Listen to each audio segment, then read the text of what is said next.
was it? I don't know. I don't know. Today, the White House is defending the president's comments about Dr. Christine Blasey Ford at last night's political rally. The White House now speaking out after outrage pretty much across the board. Even members of the president's own party are criticizing him today for what they say was a mocking tone. Our D.C. Bureau Chief Ross Palumbo has the criticism live from the White House today. Ross. Well, Lori and Calvin, there was outrage on all sides after the president last night in Mississippi was mocking Christine Ford. Even the president's strongest supporters are now speaking out. But just a little while ago here at the White House, the press secretary saying it really wasn't mocking at all.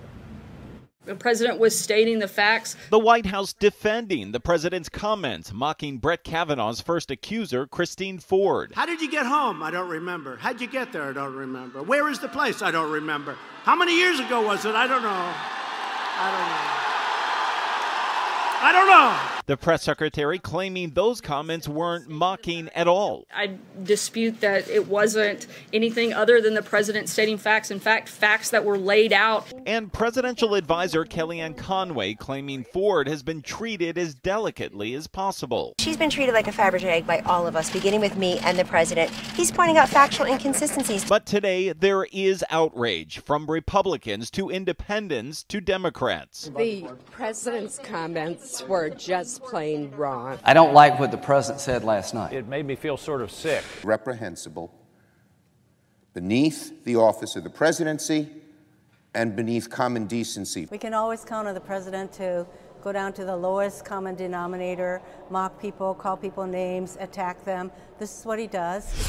Meanwhile, Press Secretary Sarah Sanders also refuting a bombshell investigative report in the New York Times concluding Donald Trump has committed tax fraud. It's a totally false attack based on an old recycled news story. The Times reporting the president got the equivalent today of at least $413 million from his father, much of it through dubious tax schemes, including instances of outright fraud, directly contradicting the primary story the president has built his reputation on. I started with $1 million loan. I built a company that's worth more than $10 billion. The president's lawyer addressed some of the specific claims and walked through how the allegations of fraud and tax evasion are 100% false and highly defamatory. There was no fraud or tax evasion by anyone. Are you going to provide any of his tax returns? I'm not aware of any plans to do so.